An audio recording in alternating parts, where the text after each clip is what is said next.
For Adrian Cole, the owner of Mansion, everything about his home was designed for silence and order.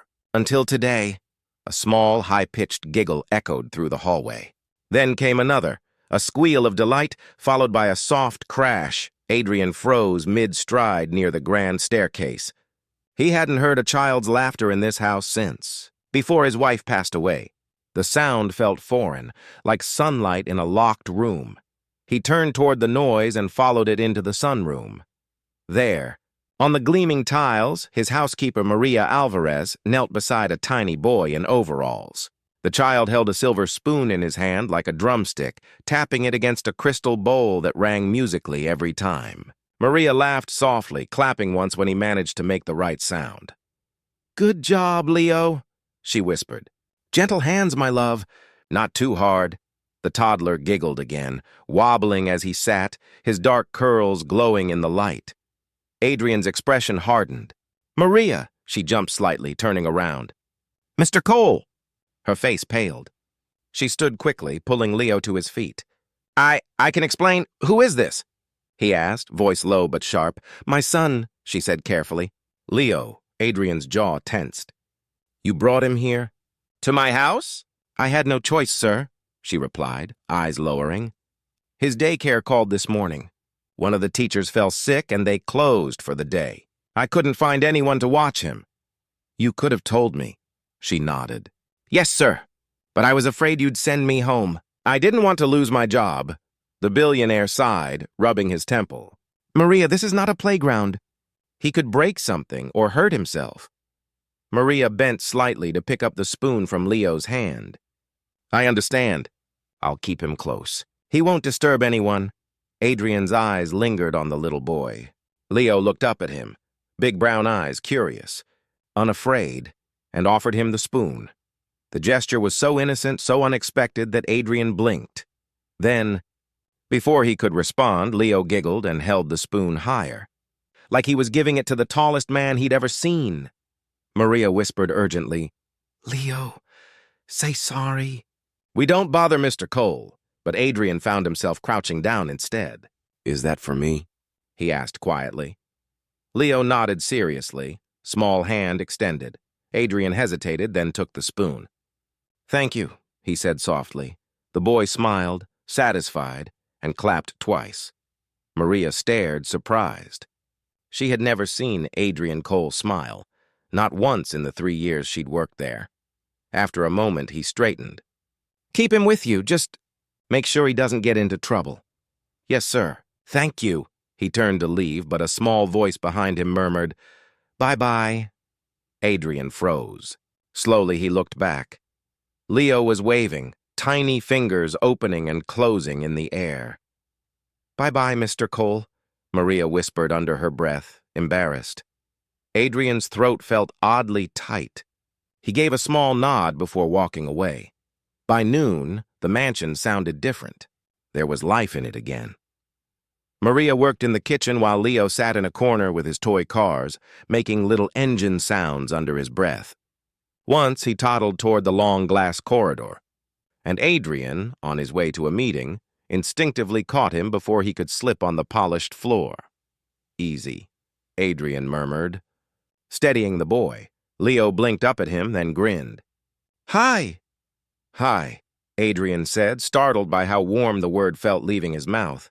Maria rushed over. "I'm so sorry, sir. He walks faster than I can sometimes." Adrian shook his head. "He's fine. Just keep the toys away from the stairs." "Yes, sir." But after he walked away, Maria noticed the smallest smile tugging at the corner of his lips. That evening, as Adrian returned from the study, he passed the living room and stopped. Maria sat cross-legged on the rug, folding towels. Leo lay beside her, half asleep, one of his tiny hands resting on her arm. Soft lullaby music played from her phone. It was a picture of peace, something the mansion hadn't seen in years. Adrian stood quietly in the doorway, watching. The flickering light from the lamp brushed against Maria's face. She hummed low, the kind of tune that felt older than words. He didn't realize how long he'd been standing there until she noticed him. "Mr. Cole?" she whispered, startled. "I didn't hear you." Don't stop, he said. He'll wake. She smiled faintly, then lowered her gaze. Adrian's voice softened. How old is he? 2. He turned 2 last month. He seems smart. He talks too much when he's not shy, she said, chuckling. For a brief second, Adrian's chest ached. My wife used to say the same about children, he murmured. That they fill silence better than anything. Maria's eyes flickered with quiet empathy. Silence can be heavy, sir. He met her gaze for a moment longer, then nodded. Good night, Maria. Good night, Mr. Cole. Days passed. 1 hour turned into permission. Permission turned into habit. Leo became part of the rhythm of the house. He learned which corridors echoed best when he laughed. He discovered that the chef would always sneak him strawberries. And sometimes, on Adrian's rare breaks, he'd find his way into the office, toddle over, and hand Adrian one of his toys with solemn seriousness. At first, Adrian ignored it. Then one day, after Leo placed a tiny car on his desk, he found himself pushing it once, letting the wheels roll back to the boy. Leo squealed in delight. Maria, who'd been dusting nearby, froze in disbelief. Adrian chuckled quietly. You win. It was small. But it was the first time laughter had echoed in that office since Clara's portrait went up on the wall. One afternoon, a light drizzle misted the lawns. Maria carried fresh linen to the balcony where Adrian often worked. Leo toddled beside her, holding a small blue umbrella almost his size. Adrian looked up from his laptop. You're going to fly away with that thing, he teased gently. Maria gasped. Mr. Cole, I'm sorry, he shouldn't. It's fine. Adrian stood, taking the umbrella and folding it neatly. Rain's not too bad for a boy his age. Leo giggled and reached up, patting Adrian's sleeve. His small fingers left wet marks on the crisp white fabric. Adrian looked down at the stains, then smiled. I suppose I'll survive. Maria exhaled a small, nervous laugh. He likes you, sir. That's dangerous, Adrian said softly. People who like me tend to regret it. Maria frowned. I don't think Leo would understand that. Sir, maybe that's a good thing. For a moment, they both stood there, the billionaire, the housekeeper, and a child who somehow bridged their worlds with laughter. The next day, the calm broke. When Adrian arrived at work, whispers followed him into the elevator. His assistant hesitated before saying quietly, Sir, the board's been talking. Some staff mentioned that your housekeeper brings her son to the mansion daily. Adrian's brow furrowed. And that's an issue? Sir, it's unorthodox. They're concerned about appearances. Appearances. That cursed word. By the time he returned home that evening, his mood was dark. He found Maria in the kitchen, cutting vegetables while Leo sat in a high chair, babbling nonsense to his stuffed bear. Maria, Adrian said quietly. She looked up, instantly sensing something was wrong. Yes, sir? He paused, voice heavy. You'll have to stop bringing Leo here. The company is questioning my judgment. They think it's unprofessional. Maria's hands stilled on the cutting board. I see. I don't want to... It's all right, she interrupted softly. I understand. Leo made a small sound, reaching for her hand. She smiled at him, hiding her tears. I'll find another arrangement, she said. Please don't worry, sir, Adrian exhaled, guilt twisting in his gut. Maria, I should finish dinner, she said, forcing a steady tone. He still needs to eat. He nodded slowly, watching her move around the kitchen with trembling hands. That night, he couldn't touch his food. The silence in the mansion pressed in again, heavier than before. The next morning, Maria arrived late, without Leo. Her face looked tired, but she worked as usual. The house felt emptier, colder.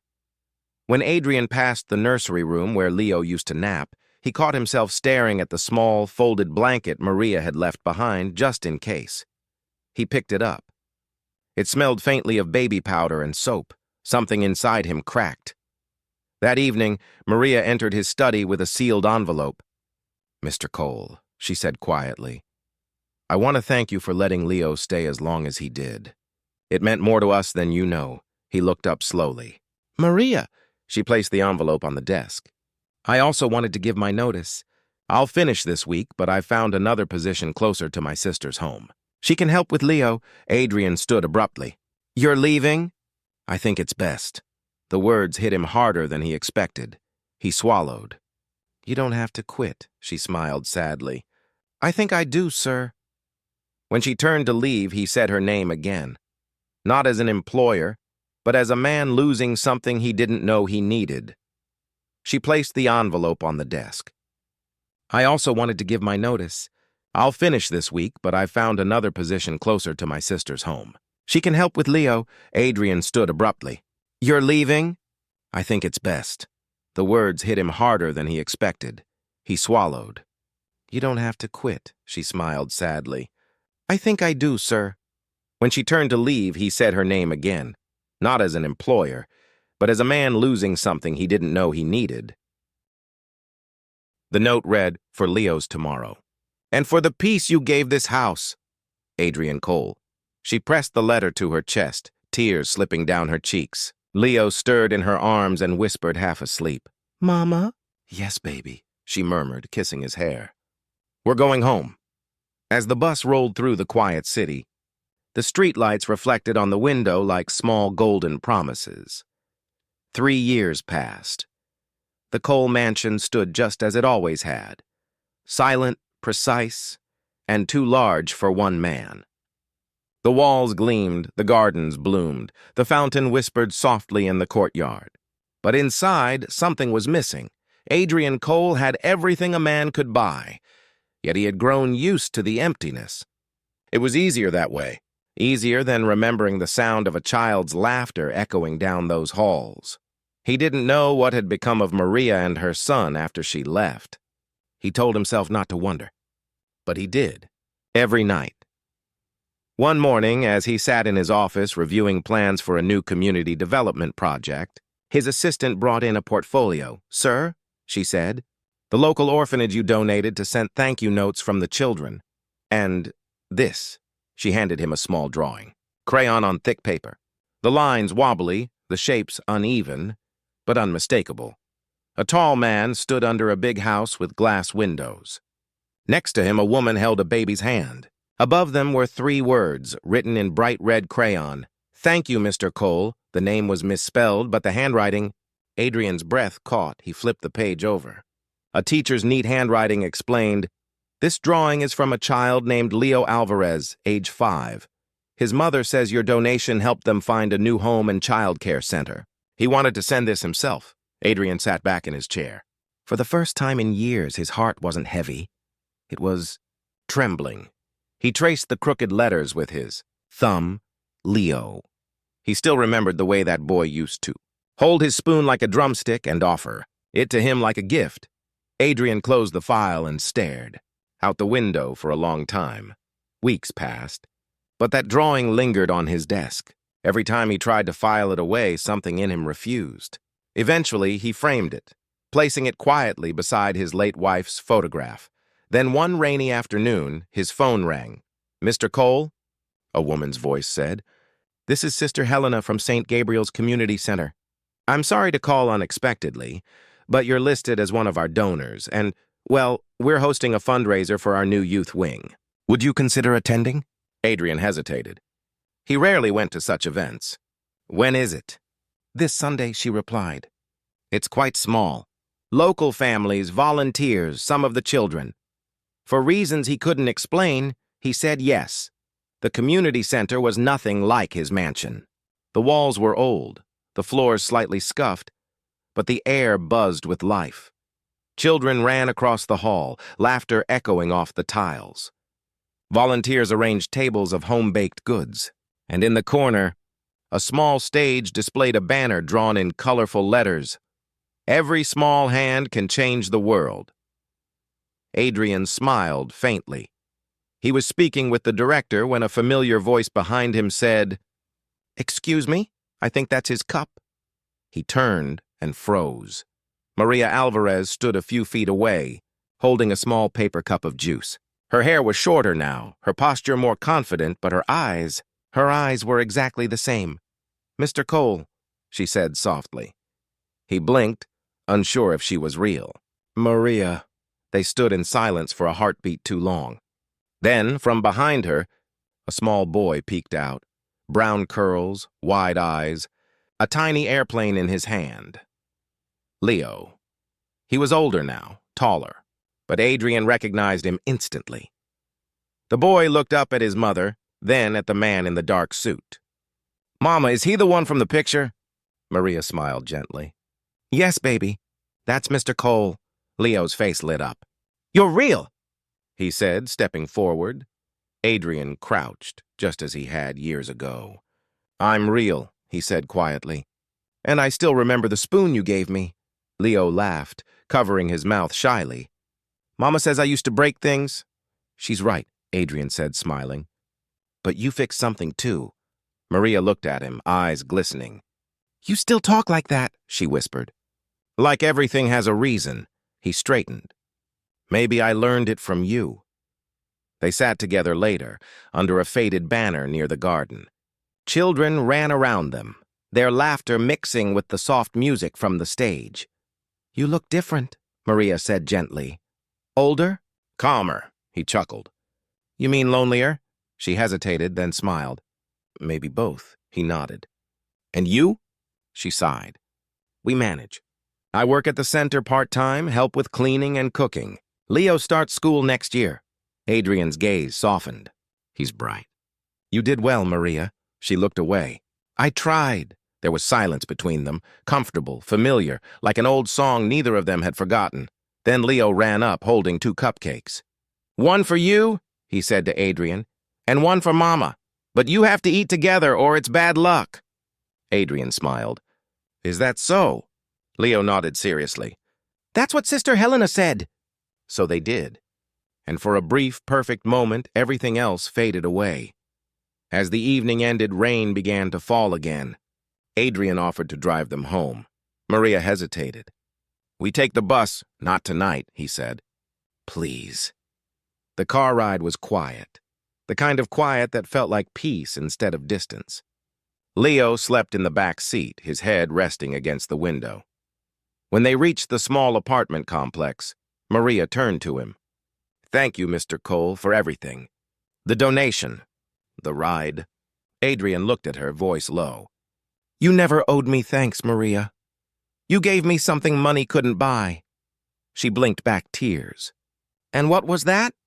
He smiled faintly. "A reason to keep living." For a moment, neither of them spoke. Rain streaked across the windshield like silver threads. Then she whispered, Good night, Maria." Days later, the community center director called Maria into her small office. "Maria, you have a visitor." Maria frowned. "A visitor?" When she stepped outside, she froze. Adrian stood near the doorway holding a folder. "I didn't mean to interrupt your work," he said. "I just wanted to discuss something." She walked closer. "What is it?" He opened the folder. Inside were architectural sketches, a new building labeled the Leo Alvarez Early Learning Center. Maria's hands flew to her mouth. "Mr. Cole, I'm funding it through my foundation," he said softly.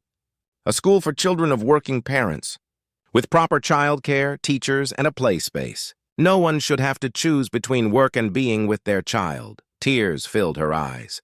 "You're naming it after Leo?" "He's the reason for it," Adrian said simply. "You both are." Maria shook her head slowly. "You can't." "You didn't have to. I wanted to." She wiped her cheeks, overwhelmed. "He'll never forget this." Adrian smiled gently. "Neither will I." Months later, the school opened. The ribbon-cutting ceremony drew reporters, city officials, and families. But when Adrian stood before the microphone, he didn't mention wealth or philanthropy. He said only this. "Once, a little boy reminded me that the smallest laughter can fill the biggest house. This center is for every parent who works hard, and every child who deserves a safe place to dream." Maria stood nearby, holding Leo's hand, her eyes full of tears. When the cameras clicked and applause followed, Leo tugged Adrian's sleeve and handed him a small toy car, the same one from years ago, now slightly worn. Adrian laughed softly. "You still have this?" Leo nodded. "It's yours again." He looked at Maria, then back at Leo. You know, he said, kneeling, I think you just made me the happiest man here. After the ceremony, the crowd began to thin. Maria approached him quietly. I don't know how to thank you, she said. You already did, he replied. Years ago when you walked into that house with your son. Maria smiled through tears. I thought I was losing everything that day. He shook his head. You were giving something back. You just didn't know it yet. They stood there a long moment, the wind stirring around them, laughter from the playground rising in the background. Then Leo ran toward the swings, shouting, Mama, look! She turned, watching her son soar up, his laughter bright against the sky. Adrian followed her gaze, and something deep within him, something buried for too long, finally settled. He didn't need to fill the silence of his mansion anymore, because peace, he realized, wasn't found in wealth or walls. It was found in the sound of a child's laughter and the courage of the woman who brought it back to him. Months later, when Maria and Leo visited the mansion for the first time since they'd left, it didn't feel cold anymore. The curtains were open. The windows breathed. And in the kitchen, the same kitchen where Leo once banged a spoon on a crystal bowl, a small framed crayon drawing hung near the counter. Maria touched it, smiling. You kept this? Adrian nodded. Some things are worth more than art. Leo pointed at the drawing and said proudly, I made that. Adrian laughed softly. Yes, you did. Maria looked around the bright, quiet home, and for the first time, it truly felt like one. That night, after they left, Adrian stood by the window, looking at the soft glow from the distant community center. Somewhere in that light, he knew Maria was tucking Leo into bed, maybe humming that same lullaby, and for the first time in years, he whispered a prayer of gratitude, not for success, not for redemption, but for them.